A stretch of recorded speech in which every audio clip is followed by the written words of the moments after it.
I'm going to start with the last one first, which is Benjamin Britten's, one of his 5 canticles, Abraham and Isaac.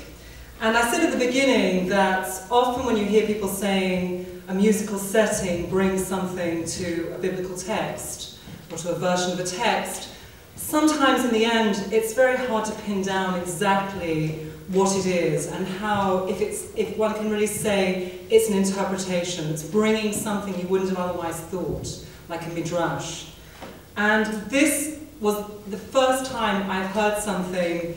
When I heard it, I thought, this is really extraordinary. First of all, it was and you play that so beautifully, the piano music is just so incredible, and that's part of it, but that's not the point I wanted to make. The point I wanted to make, which wasn't so obvious when you heard it here because you didn't hear the whole thing, but in the whole setting, it's for 2 voices, Abraham and Isaac.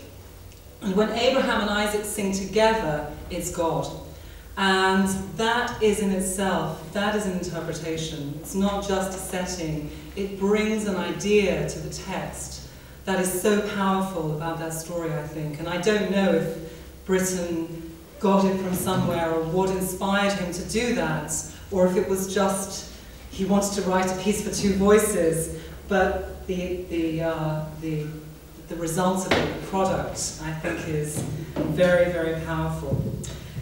Stepping back, or stepping forward in time and back in our order of our programme to Highway 61 Revisited, Bob Dylan. Another thing that music can do, I think, for a biblical setting is to defamiliarize it and shock us by it. And sometimes I think that we hear the Acceda, we're used to hearing it, and in Jewish context we're used to hearing it on Rosh Hashanah, on the 2nd or 1st day, depending on what kind of synagogue you go to, and we're in some ways immune to its horror. We've got a place to read it, we know what the context is, and we don't always see exactly what it's saying and how powerful, how difficult it is. And there are different ways of bringing that message out, and Leonard Cohen, the first song that Tally sung there, does it differently, and I'll say something about that. But in Bob Dylan's case, I think the music is just so at odds with the story, just the way it begins, and in fact on the recording, if you hear a Bob Dylan recording of this, it begins with a siren. In fact, one of my older son had it as the ringtone on his mobile phone for a while, which is a bit unsettling. I'm not sure what that means psychologically. It's musically, it's different. It's a very different setting, a very different context. The language, Kill Me a Son, and the way, the sort of rock and roll, redneck, I'm not sure exactly what that is coming through there, but it makes it very vital, very fundamental, and very shocking in a way that sometimes when we read, especially in something like the King James Version, you know, it doesn't really sound that bad, but this makes it sound very different. And of course, the setting itself, Highway 61, I assume that's New Jersey. Is it? Does anyone know? No? It's not New Jersey, or you don't know? It was California. Oh, it's California, Highway 61? Okay. So the setting, somewhere out on anyway, wherever it literally is, somewhere, not what we imagine, not on the road to Mount Moriah, but somewhere urban, somewhere out in the middle of nowhere, somewhere we don't associate with something like this. And I think that also has the power to make us see that story again in a different way. And finally on this, Leonard Cohen. What Leonard Cohen does, of course, with this is not unique to him. He makes it into a protest song. But first of all, he does that also. The method of his protest is to, again, make us see it in a way we don't normally see it. And he does this by telling it through the voice of Isaac.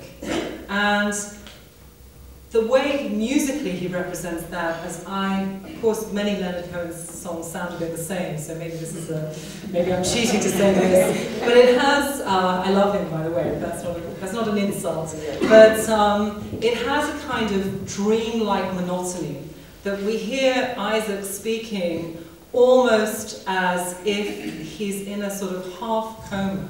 He's not resisting, he's just walking on this road, and he doesn't know what's going to happen. We're very much focused on Isaac, and in that, by the way, another poem that some of you may know is Yehuda Amichai's "The real hero of the sacrifice of Isaac was the ram," and there he says, Yehuda Amichai says in the translation, "I want to remember the last frame like a photo in an elegant fashion magazine. The young man, Isaac, tanned and manicured in his jazzy suit, and beside him the angel dressed for a party."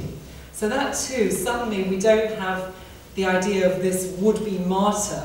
We have the idea of a fashionable young man who thinks he's going out for a good time. So Leonard Cohen, I think, begins by setting us up in that way, but also at the same time this kind of dreamlike trance.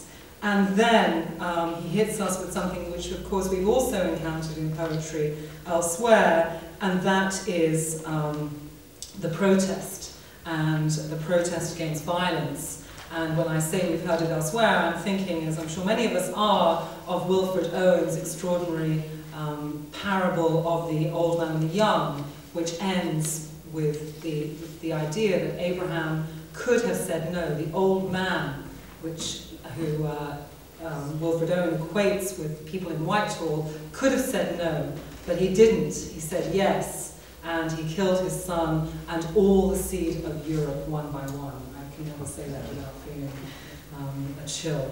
And so Leonard Cohen, first of all, heightens our sensitivity about this young, ordinary man, gives us a sense of the feeling that he must have had walking out. Not someone heightened with heightened consciousness, but someone in almost a trance, as that music brings out so strongly, and then hitting us with what it really meant. You must have felt that very strongly when you were singing it also. I think he sets the scene with and it's almost like a film. The music and the chord, it's got the tension in it, and it's just so clever. Yeah.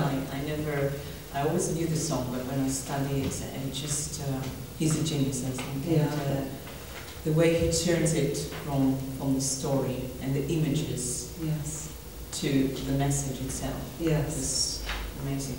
And bringing something out that many of us would say is in the Bible also itself, that we're not supposed to read this passively, that we allow ourselves to become immune, to make it safe, but in hearing it in this different setting and highlighting the people involved and that they didn't choose this, I think it brings something very new.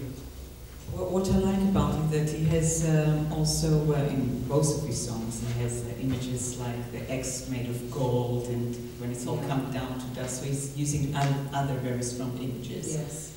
Mystical, very mystical. There's a sense in which he's also making it almost like a fairy story, that exactly, the axe made of gold is something where the characters are going through the motions again, of doing something that has an otherworldly significance, which also reminded me of when I was thinking about this many years ago, and you can tell how many by what I'm going to say. I was in the Dome of the Rock with my husband and sons, and my sons were probably about 4 and 6 at the time, and now they're 21 and 23.